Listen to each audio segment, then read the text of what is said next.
Welcome to Concerned Citizens Presents. Concerned Citizens of Laguna Woods is an organization dedicated to peace, economic and social justice, good government, and a clean environment. Every month, we invite an expert to enlighten us on a topic related to our mission. Because Village TV videotapes these presentations, we can share that expertise with a larger audience. We hope you enjoy today's broadcast.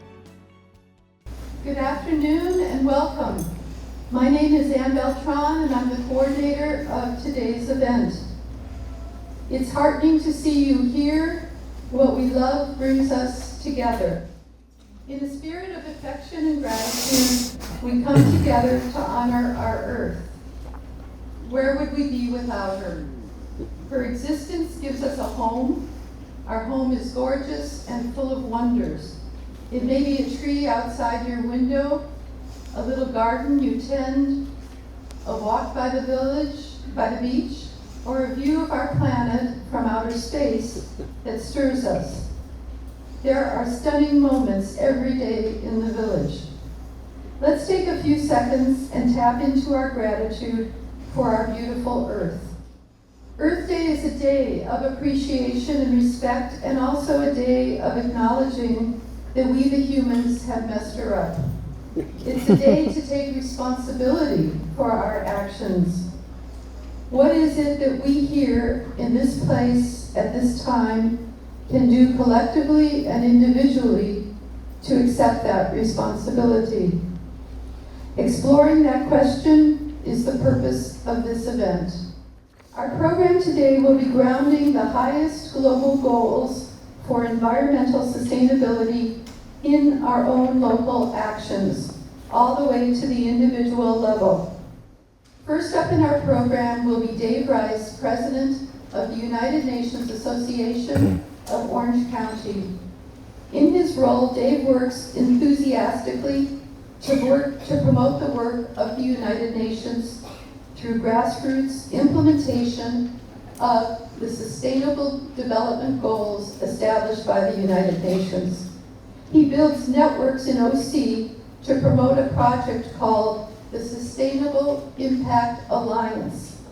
This alliance collaborates to turn global goals into local realities by helping cities like ours find data-driven, measurable solutions to environmental problems. Dave has helped drive the alliance in our area by guiding a social benefit company that brings together about 20 businesses and organizations to fund solutions for the Sustainable Impact Alliance. You always need money to make things happen. He'll be speaking to you first and then bringing in our other esteemed guests. Tara Tassopoulos is Deputy Director of OC Waste and Recycling and in charge of environmental sustainability. She's played a crucial management role in the creation of our county's Climate Action Plan, adopted this year. Patty O, on the far right, is Energy on the Ground. As Executive Director of Cool OC, she supports neighborhoods in environmental actions. Cool OC trains leaders to educate neighborhood groups about sustainable living, people like us. She gives people a reason to come together and exercise their power for the planet. So Dave, you're up. Please start some momentum. Well, thank you so much, Ann, for that wonderful introduction, and thank you for allowing us to come and be a part of your Earth Day event. We really are excited about being here, and I know it's just I love your group. I love the name of Concerned Citizens. I just think that, it's just such a wonderful group that really wants to make a difference and, has a lot of, knowledge in this area and many other areas. And so it's just great to be able to, get to be with you. And we look forward to your questions. After the comments that each of us are going to be making, we'll have a good Q&A session and discussion, and then, as Ann said, even afterwards for social time, happy to get to meet you and engage with other questions. just wanted to give you a little background on United Nations Association of Orange County, sort of a standing joke that many folks have never heard about it, even though it's been here for many, many years. But as Ann said, the mission, it's an all-volunteer organization. We are part of a network of 100 community chapters in the US and another 100 or so campus chapters. So we have campus chapters here at UC Irvine and at Soka University, at Cal State Fullerton, et cetera. And then there's a global network as well, and it's the largest nonprofit group to support the UN and its values, and to try, as Ann said, to bring the values and the mission and the vision of the UN, which is around human rights and is around the sustainable goals, to our local communities. And so I want to talk a little bit about what we're doing there in the climate space. Very exciting project that's coming up that I think can really help move the needle and certainly look to pull a lot of the efforts that are going on together. So as I said, we've got about 100 or so members, we've got a table back there. If you're interested in learning more about us, please come back and see us after. I do want to acknowledge one of our board members, Dr. Sarwat Chowdhury here, who was actually with the UN for about 15 years, and then has a degree in certificate in sustainability and teaches climate at UCI and has worked with a number of groups. So anyway, we're honored to have Dr. Chowdhury on our board here. When you think about climate, what's the overall thought, that we have? Do we have a thought that says we're on top of it? Or do we have a thought that says, there's just not enough? Yikes. Yeah, right? Yikes. There's just not enough, right? There's not enough urgency. Where's the urgency, right? We all agree with that. And, it's not that people don't want to help, right? It's not that we don't care. But part of it is what? We don't know what to do. How can any of us do something meaningful in the space? And that's what we hope to bring you today, is a little bit about what can you do in that space to make a difference. It all matters, right? It all matters. And so, I'm really excited to have these two champions here with us. Both Tara with owning the Climate Action Plan now for the County of Orange as the county's sustainability director, a really important role for the County of Orange to have. And then Patty for the fantastic work that she has been doing and does with community members to help them, really apply practical solutions on the ground. And so if we look at, where is the urgency and what do we do and how do we create change, right? Change is tough, right? Change is tough. Any of us that know that we're not happy with where things are going, maybe not just in climate, but some other areas, we know that it's not easy to create change. We need resistance, we need mobilization, we need strength in numbers. There's a lot that we need to do. But what really, let's look a little deeper at this issue on climate. And in the climate space, has anybody, can anybody raise your hand if you know of a good overall global climate plan for the world? Right? Right. So the closest thing probably is the UN's Paris Accord that was in 2015, which was a commitment for all countries to cut their emissions. And that matters. That's an important thing. But that doesn't seem to be enough, right? It doesn't seem to be enough. So looking at this issue, as I came to be involved with this organization and started looking and learning about the Sustainable Development Goals, and certainly many of them are related to climate. Of the 17 goals, 9 of them directly are tied to climate. As I started looking into this more and more, I was asking the question, where is the plan? Why don't we have a plan that we're all following, that makes sense, that we can sort of all follow and all do our piece that's going to help solve this problem? Doesn't that make sense? That would be a logical thing. But we have this issue called silos out there, right? there's this huge problem of silos. And for a lot of reasons, in every entity, in every organization, it seems very difficult to get out of our silos and to truly collaborate. So of the 17 sustainable goals, SDG 17 is we can't achieve these goals unless we learn to collaborate, truly collaborate. And what that means is don't reference each other, work together. We have to find projects to do together and actually engage. And so that's really our mission and our goal here in Orange County, is how can we pull all of the great things that are going on in so many different silos together and have a bigger impact, right? So that's one way we make change.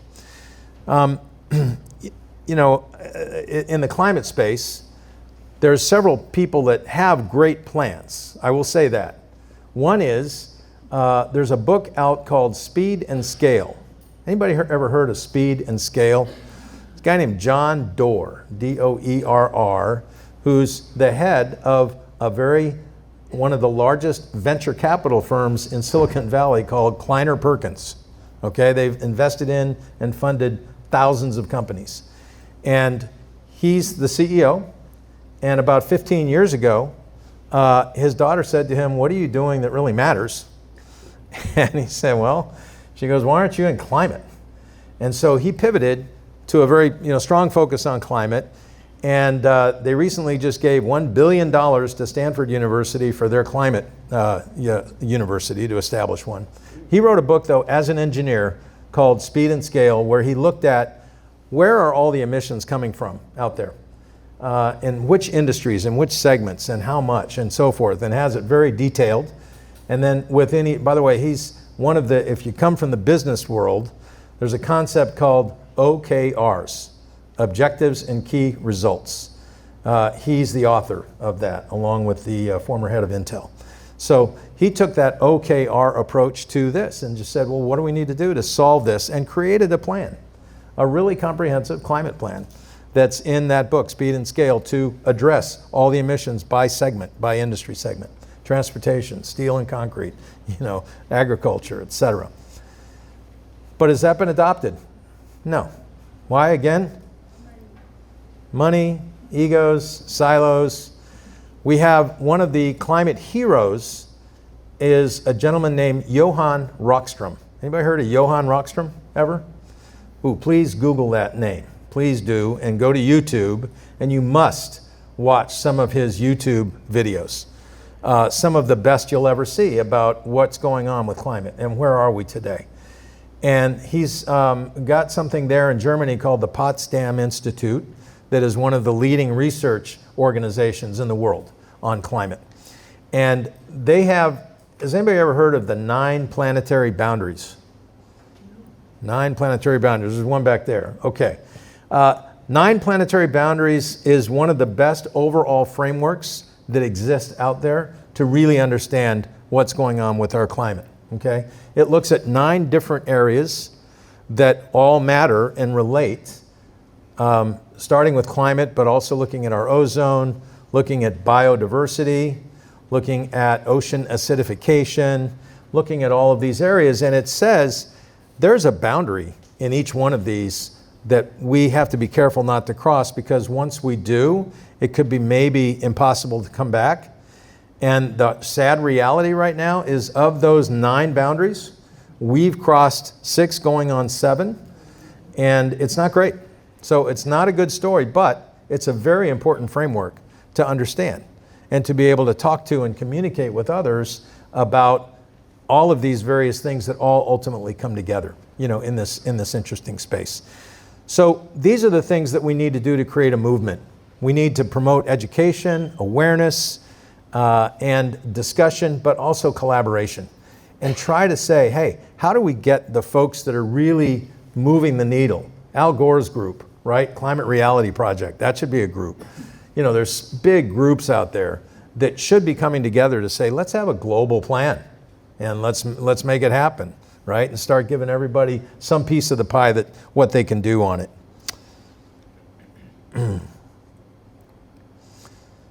So when you look at what's really sort of one of the underlying issues of why we can't make more progress on all of this, Part of it is because we're not that informed. And what's missing? Well, there's a lot of data out there. There's a lot of data about how many emissions are happening in our communities. There's a lot of data about our energy usage. How much energy are we using? By the way, is that energy coming from green sources or is it coming from fossil fuels? Right? These are basic things we should be able to know by looking at our phone and looking at something like the weather app and saying, where are we on this, correct? That would all be helpful. What's our air quality? Well, we have some air quality data, that's pretty good, but it could be better. So we found that really one of the real roadblocks towards progress is just not having enough organized data and information together in a way that's meaningful for people, so that our decision makers have a better way to know how to set targets and how to measure progress. And our community residents can better know how to get engaged. What's going on in this space, and how can I learn more, and how can I become involved? And so that's the mission that we have right now as an organization, as a chapter, is to try to build this technology platform that's going to help provide that kind of data. And that's called the SIA XR platform, okay? So you can see that with SIA XR, it's, without getting too crazy technical, it is taking advantage of all the latest technologies that we have the amazing ability to have access to today. And that starts with something called Web 3. So there's a new web level called Web 3.0 that runs on something called blockchain, which you may have heard about, and that gives you an authentication about where does that data come from. Because one of the big problems today with data is we don't know if it's valid or not, right?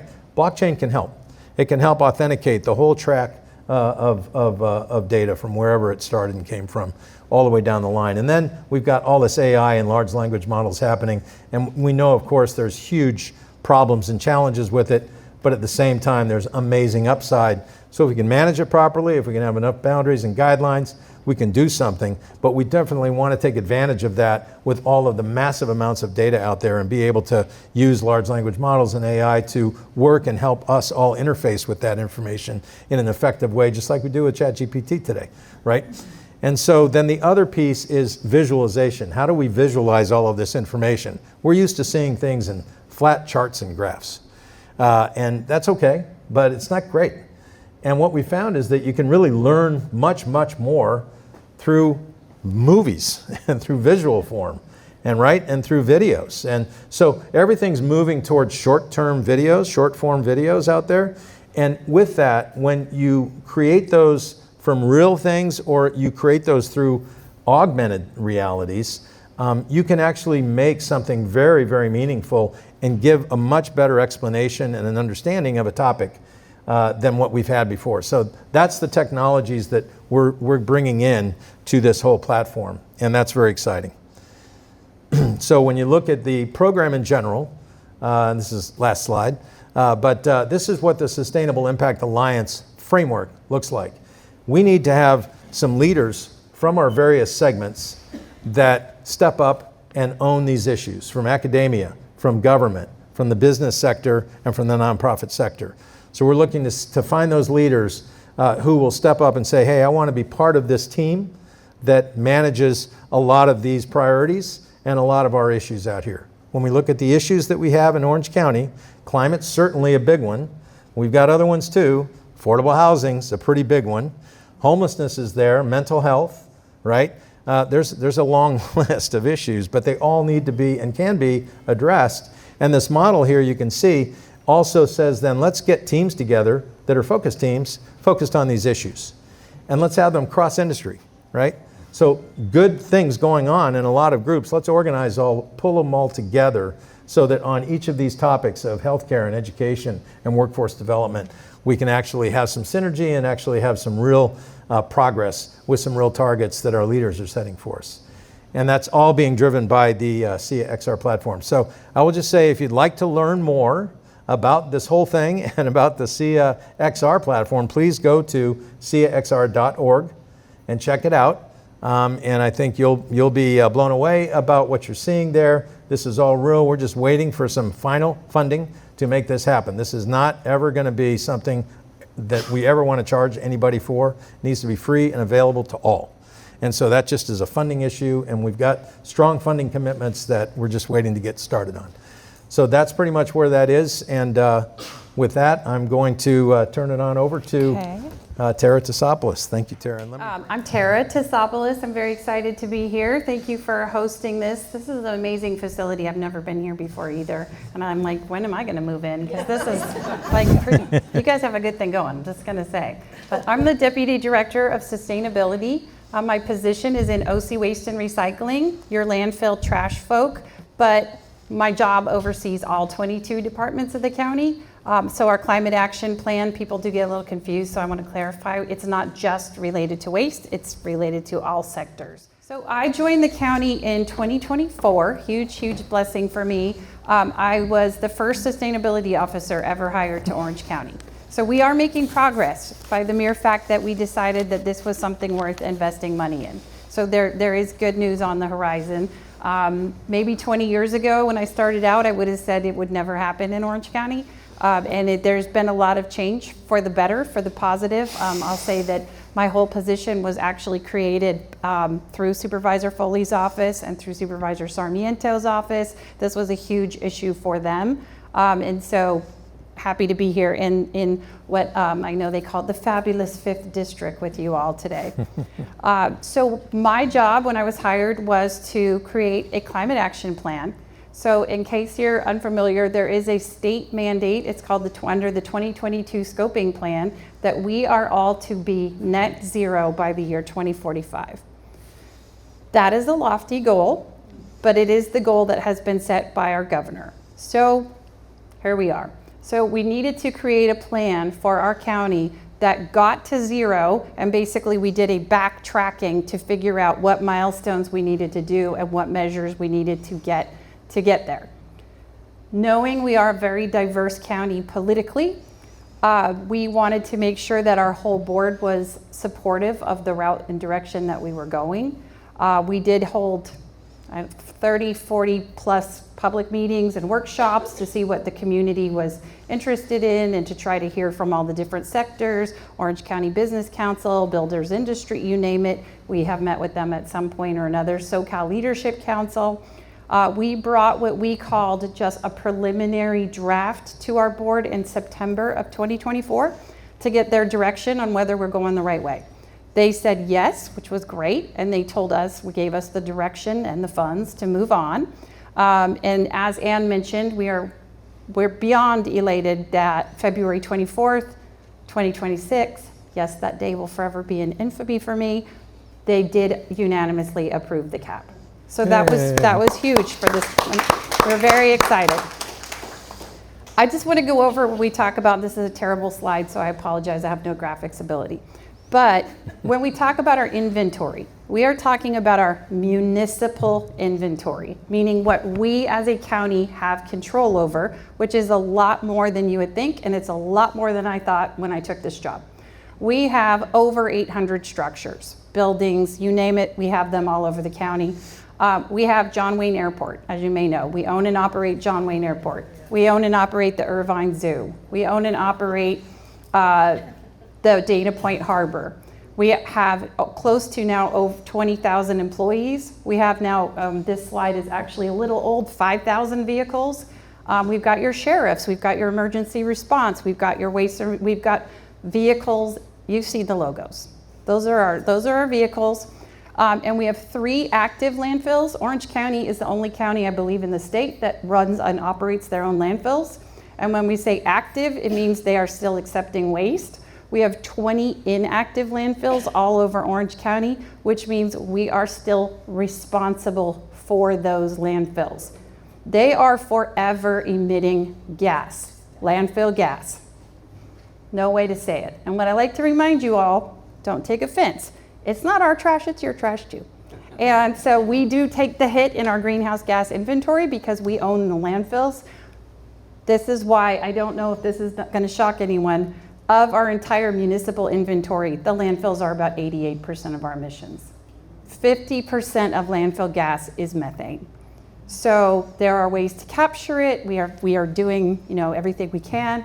We've got diversion in place. We have a lot of different programs, but they will, of course, be the focus and target of this climate action plan because they are the biggest knowing that we have enforceability and control over the municipal side, we can tell our own public works department what to purchase. We can't tell you to go out and buy an electric vehicle. We can encourage it, we can do outreach, we can do incentives, we can do programs, come around to places like this, but we don't mandate those things. So we broke the document into two big sections. One is the municipal cap, one is the community side. The community is outreach and incentives, as I said. We also added in a climate vulnerability study, which is a state mandate. And then we set targets. So the first one already feels like it's looming to me. The targets for reduction are 2030, 35, 40, and 45, with 45 being a net zero. So the minute we were approved by our board, we already started working. Okay, so like as I was mentioning with the landfills, the core measures that we've identified are enhancing our waste to energy capability at the landfills. Did you all know that we run power plants at the landfills? No. Fun fact, we do. So what we do is we capture the gas as it's coming out, clean it, scrub it through like a scrubber system. In Brea, our Olinda landfill, processes and probably powers half of the city of Anaheim. Irvine has its own jurisdiction as well. And they're actually going through an expansion. So those are operated by an outside operator, but we own the gas rights, which is nice and helps us bring some revenue in. The Prima de Checa landfill, which would be your landfill in San Juan Capistrano, does not have a gas plant operating right now. And it desperately needs one. So that is core measure number one. Get that gas plant up and running. It'll bring a great revenue source. I don't know if you follow the news, but the South Coast Water District, I don't think they're your water district, but they've signed an MOU with us that they would like first rights to that gas. So, and our Public Works Department came in second, although we don't tell them that. They also would like the gas. So we have a built-in customer base. So it just, the permitting and the environmental review would be a whole different speech for why that takes so long, but it does. And so that's strategy number one. We need to transition our entire fleet. That is a California standard right now under the California Air Resources Board, so it's a matter of finding the funding and flipping those vehicles as they naturally retire. We are also looking to supply renewable natural gas, which is what it's called when it comes out of the landfill. The power plants can make either electricity or what we call RNG. And then our facilities, our own utilities that we have at the county are in line to be customers. When we switch them over to our RNG, that would be a huge greenhouse gas savings. And then of course, overall increased waste diversion from the landfills. If we're not putting as much in, we're not getting as much gas out. So it's, it's harder than it looks not to this room, I get, but to the overall public, it is a challenge. We have what you call SB 1383. Are you familiar with that? So that is diverting, that's why you have a green bin now. Yep, the green bin is telling you green waste used to be used at landfills at night as cover for odor and to trap the trash down and the dust and the different toxics. Wasn't really working anyway. So now we're diverting it all. If you ever want to come out, fun fact, we do tours of the landfill. It's really, really interesting, the science that goes into this. You will also now see at the landfill co-located massive greeneries that are 4, 5, 6 stories high. And that is all from the green waste that you give us. And we give it back to you for free, compost and mulch. So please come by our table. I'm really pushing a lot of product today here. So these 4 measures by 2030, that gas plant is projected to be up and running. That will get us a huge, huge chunk of our emission reductions right there. So the economic co-benefits are very important. When we talk about, and Dave talks about like global buy-in, it's hard to get buy-in from everyone. We have people that do not believe this is happening. This is a myth. We have to show the economic co-benefits, of which are great. They're huge. There is a plus to doing the right thing. And this is what we're trying to show. So our workforce development team has created a lot of green jobs. Our utility bills at the county, imagine what those look like.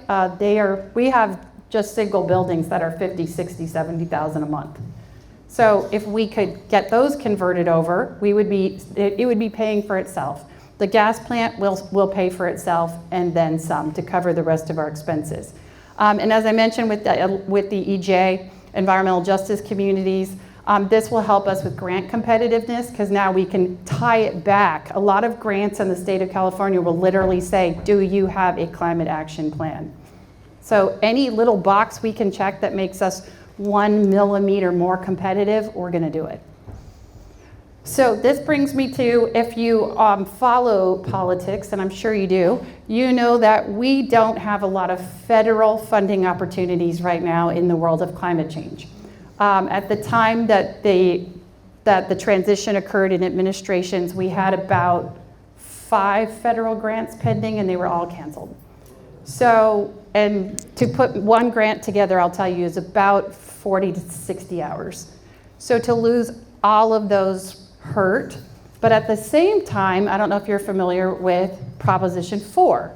It's called the climate bond. And it actually, shockingly, at the end of November 2024, did pass, and it went into effect. So you don't have to read all of this, but basically the whole state of California is now going after these funds, including money for our gas plant. There's water money. A lot of it is about fire resilience. So this is the bucket that we're all fighting for at this point. And we track this money very, very carefully. Sometimes we need partners, so we'd love to hear from you if we need a non-governmental organization to partner with us. We'd love to hear it. Sorry, I have to remember my next steps. So we are performing what's called a California Environmental Quality Act analysis of the CAP. It is a legally required document. It's a public disclosure document. It is long and burdensome and painful, and some of us that did this for a living for a long time, that's why you now see me as the sustainability officer, because I just couldn't take another day of CEQA. With that said, if the document is certified under CEQA, this will help us greatly down the road implement project by project. Otherwise, we would have to keep going through that process every time we bring a new project that has any impacts, even short-term construction impacts like a gas plant. So we need to do that. We've already started, as I said, implementation of the core measures. We're working with AQMD right now, actually on converting our fleet, and they actually found a bucket of money. I think if you beg someone enough, they'll just get tired of hearing from you. So they did find us some money, so we might be able to accelerate some of our turnover. We're still chasing some tax credits that are left from the old Inflation Reduction Act. Most of them are gone, but we are anything that we can find. And then our next step will be to bring the climate action plan with the CEQA document as what we call final and certify it by law. It has to be certified under the California Environmental Quality Act. So that is what we're doing. So as you can see from Dave's a global level and I am a far more local level, but I do appreciate being here so much. We were earlier this week at Laguna Beach High School, so I can tell you that the future looked very promising there with how much work that they've been doing. So this is our Super Bowl. Earth Week is now Earth Month. It's not Earth Day. We have multiple events next week, and this is our favorite time of year. So thank you so much for having me. My name is Patty O. I run CoolOC. Thank you so much for having us here today, and thank you all for turning out. This is really heartwarming to see, and I appreciate everybody organizing this wonderful event. So a little bit about, I guess, myself before I go into our mission, but I spent about 20 years in the business sector, and when I was, to date myself, about 25 years ago when I was in college, that's when I first got my real deep dive into the climate issues we were facing. But at the time, there was no position like a sustainability manager or director like Tara is now. So I didn't really know what to do with that, and I went into the business sector, sold licensed Harley-Davidson products for most of my career. I know when you look at me, you think biker chick, right? I sold, skull rings and Harley bar and shield necklaces.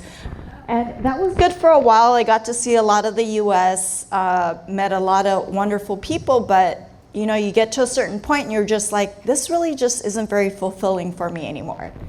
And so I started to see not a lot of happened since I learned about the issues that we were facing.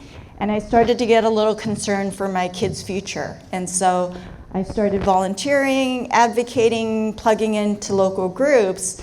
And one thing led to another, and I had the opportunity to work on an initiative with the city of Irvine, which led to the creation of Cool OC. So Cool OC, our mission is to inspire OC residents to take climate action through neighborhood programs, hands-on education, and community events. We try to empower people to live sustainably, protect our natural environment, and build strong, connected communities as we prepare for a changing climate. So our vision is that we have a connected Orange County where residents are living sustainably and in harmony with the natural world.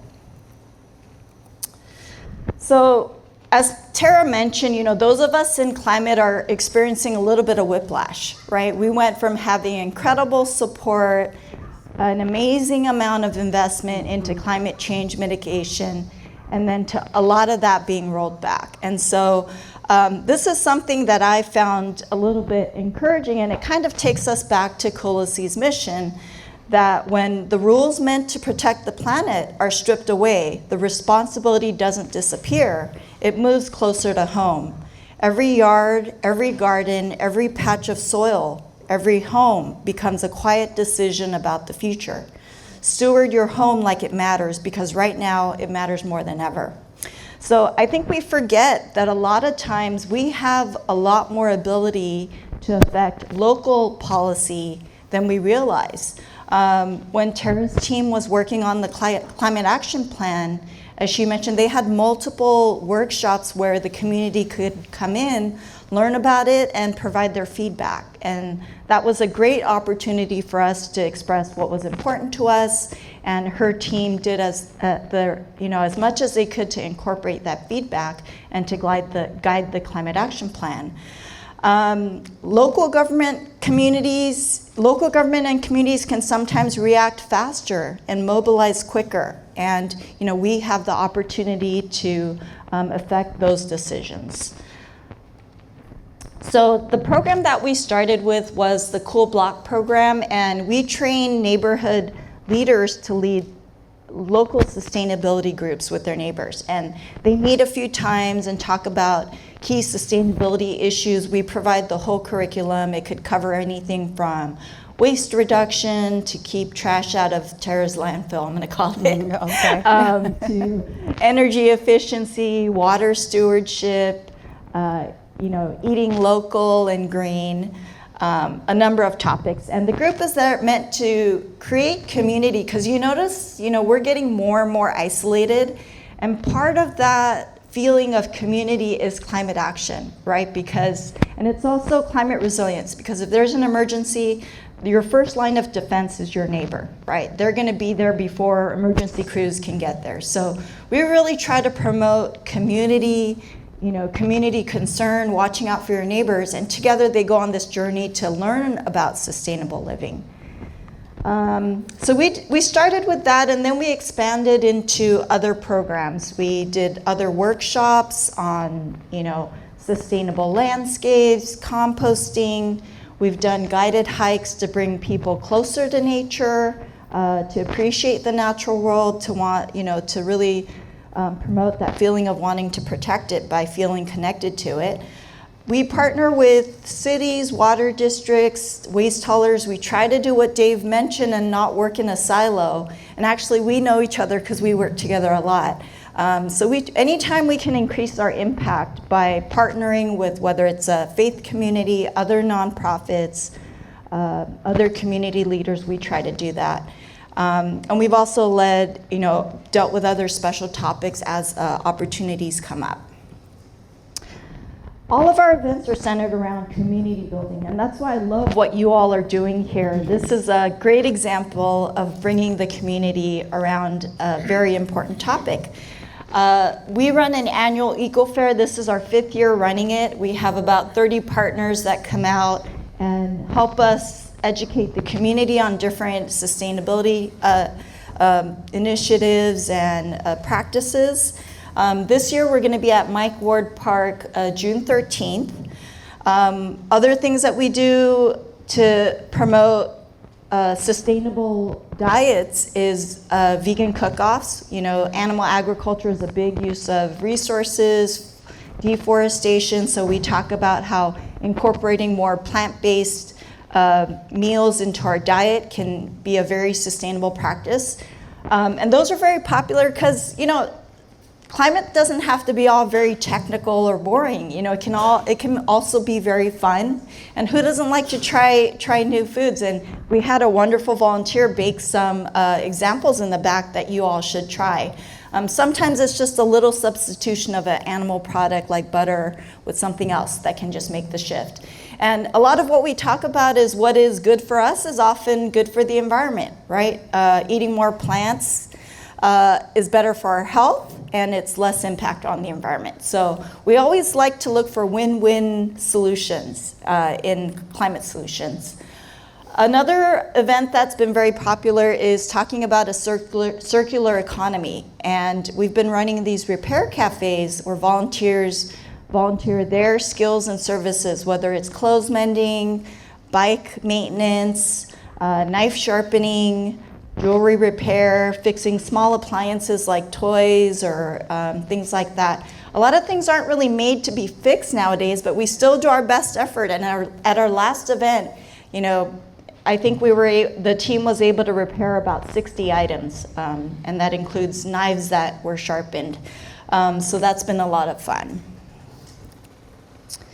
So we also have been doing a lot of education on SB 1383. You know, it's a big adjustment. We're all kind of caught in this lifestyle that we didn't really build this way, but it's hard to shift while we're in it. And one of the things that we've been doing outreach on is how we are, you know, there is a state mandate to separate our organic food waste, and the county and waste haulers are turning that into compost. So we just talk about different strategies. Sometimes it's very confusing, you know, what can be recycled, what goes where. When you have the 3-bin system, I'm the weird person that when I go to Costco and I see the 3-bin system, I always take a little peek. Once I said something to my son, hey, you put that in the wrong section, and he said, what's the point? There's only one bag anyway. So there's a lot of confusion on what goes where, right? So we do a lot of education on that. Once people are aware, I feel that people feel very empowered to make that shift. We do work in some environmental justice communities. The communities that are hardest hit by climate change are the ones that have the least resources to mitigate it. And so we have been doing some work in some underserved communities like Buena Park, Fullerton. And this is just an example of how we try to make it accessible and offer it in different languages when we can. Of course, what's really important is to invest in the next generation, right? And our youth are so aware of the environment that they're inheriting. And some of them are very concerned. They have a lot of climate anxiety. And one of the things that helps is when they feel equipped with tools on how to be part of that conversation or to advocate. So we've been doing youth challenges where they do a sustainable project and compete for a prize. They get recognition by their city council member, and that's kind of teaching them to engage civically, to vote, to communicate with their elected officials, which is an important part of our program. And we also had a youth summit last year where we invited leaders from the sustainability sector so they could be exposed to different careers that exist. Because it's a growing field and we need a lot of good, passionate people in that field. We've also participated in a state mobile air monitoring initiative where we did community engagement in Buena Park, Fullerton, Anaheim, and Orange cities that were identified as having potential air quality issues. And so we did community meetings, surveys, and people flagged certain areas that they think might need some air quality monitoring. And based on that community feedback, there's mobile cars driving around measuring air quality, and that data will help to guide policy and mitigation efforts. So we're pretty new. We're in our third, going into our fourth year. And in last year, we've mentored about 158 students through eco challenges and youth programs. We've had 1,300 people participate in various sustainability workshops. And we are always at outreach events, and we've engaged with over 3,000 people, just turning them on to local initiatives or how they could get involved.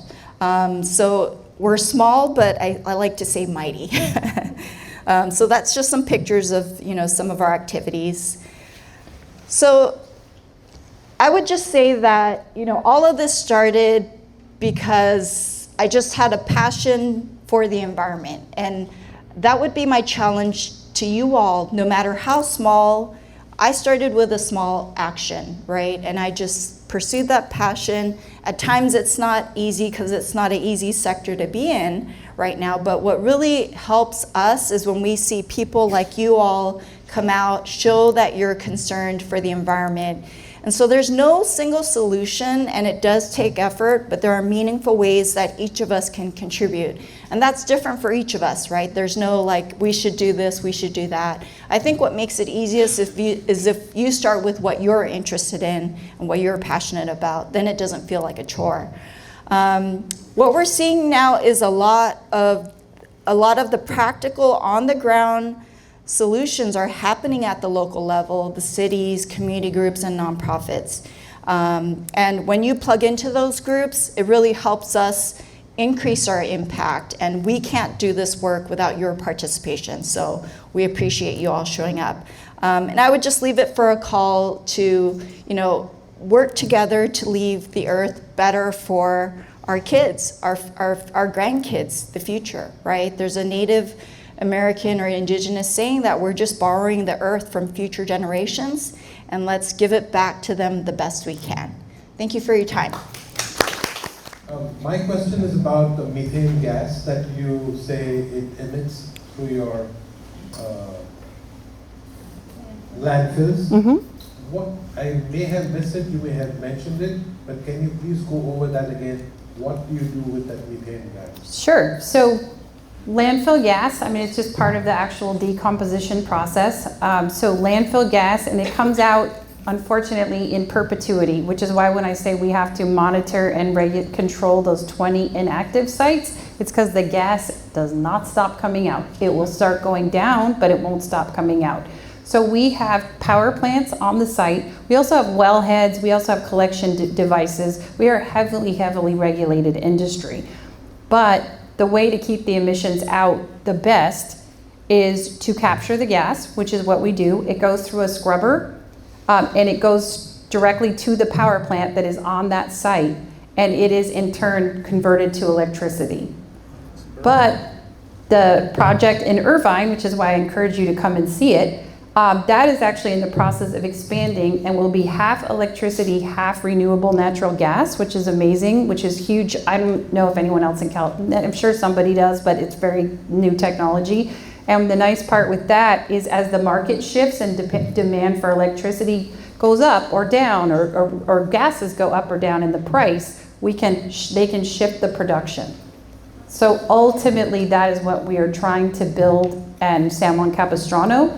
We will own that one and operate it ourselves, which is very exciting. And we're going to start with it most likely as just straight renewable natural gas, and then add the electrical component on later. And Tara, I had a question for Tara about trash from LA County. In the LA Times, I read an article about trash, because I'm always interested in that. And they said that we're importing trash from LA County for our landfills. Why is that? So that is true. We do accept trash from LA County. I don't know the context of the article, because we have been doing that since the 90s, when the county unfortunately had a bankruptcy and needed that extra revenue to come in. At this point, it has stayed in place because the state has mandated no new landfills. And LA County has run out of landfills. They are running out at an expeditious rate. It's alarming how fast their landfills are running out. They are about 4 times the size that we are. We also happen to manage ours very well, nice plug. And we have, we might run them ourselves. So environmentally, if we would be allowed to reject it. We have signed a new importation agreement that probably was what you saw in the LA Times. Because if we reject it, it's gonna get trucked even farther. And we do have a lot of capacity. So there are a lot of environmental detriments to not accepting it. But I hear what you're saying. It is not our own trash, but we are taking accountability for it so it doesn't end up going all the way up to Central California. Can I say something? Sure. I'd like to just add, so great discussion around the recycling, which is obviously a major concern, but it makes me think on a broader picture, and what Tara was just saying now about, the landfills filling up, right? Where do you go with that? Patty mentioned, she's doing some workshops on circular economy. And I would think that this is certainly a topic that would be a really good topic for consideration here as to, how can we all buy less, consume less, and reuse more, right? And so that we're not filling up the landfills with needless, buy and dispose products, but it just, so the whole topic, I think, is an important one and would encourage that for some consideration. Yeah. Can I just add quickly to what Dave said too? We really are doing a good job with diversion. I don't know if every county does it as well, and I certainly can't take credit because I just got here, but we divert every mattress. If you throw away your mattress, it does not go into a landfill. We recycle those metals, we recycle that material. The green waste is taking tons and tons. Mattresses take up a lot of space. So we have a metal center, we have a mattress center. Your stuff is getting kind of sorted when it gets to the landfill and diverted as appropriate. So when I got to the county, I was, came out of the private sector. I had worked for some different private haulers as a contractor. Super impressed with what the county's doing. They are the first county in the state that got the SB 1383 greeneries and compost up and running of the 58 counties. So we really are leading the charge on all of that, which is my other last shameless plug before I forget. You realize that compost and mulch is free to you. We will bag it for you. Please come and get it. We have giant bags. We will put it in your car, but there is a giant giveaway this Saturday where they, can accept other types of, it's trying to get the word out that this is what we're doing. So that's my last plug of the day, I promise. Well, thank you. My question is about state action, and it's a little bit different. Right now, there's a lot of energy legislation specifically around affordability in Sacramento this session. There's a lot of bills that seek to reduce people's energy bills, and I was wondering what role do people in this room and even local governments play in building support for that kind of legislation in Sacramento? You want it? I'll take it. Did everybody get the question? Oh, sorry. You might want to repeat that. Yeah. I don't know. Did anybody get that question? The question, as I understand it, is there's a lot of bills right now in Sacramento that have to do with creating more affordability for things around energy, basically. And your question is, what can the citizens do to try to promote that and support that, right? And so, great question. I think that one thing I want to go back to is this whole issue of silos and collaboration, because we really need strength in numbers to make things move. So it's just creating movement. But it sounds, within Orange County, there's no reason in my mind that all of the folks working in climate, including folks right here, wouldn't be, organized somehow, wouldn't be getting together somehow, wouldn't be communicating around important issues, right? It's Thomas, right? Thomas is part of the Orange County Climate Coalition. And so that's a good, that's a good group to do exactly that. And that's the kind of thing that I think we need to be doing. I know our group, United Nations Association groups in California, have decided to all go to Sacramento this weekend, and Monday, Tuesday are going to be lobbying, congressional representatives, on a lot of these bills. So we're going through, and then there's so many other groups working on these things. CAC, Climate Action Campaign, I believe, amazing group with an amazing amount of volunteers that are all just digging into all of these bills. There are hundreds of bills. It's ridiculous, honestly, how many bills are trying to sort of, fight their way through the system and get in. So I think it's just another great way to become aware, create awareness around what can we do, and it's a great path to get involved. Those are all volunteer groups. Anybody can join any of those groups online if you'd like as well. I don't know if anybody else has anything.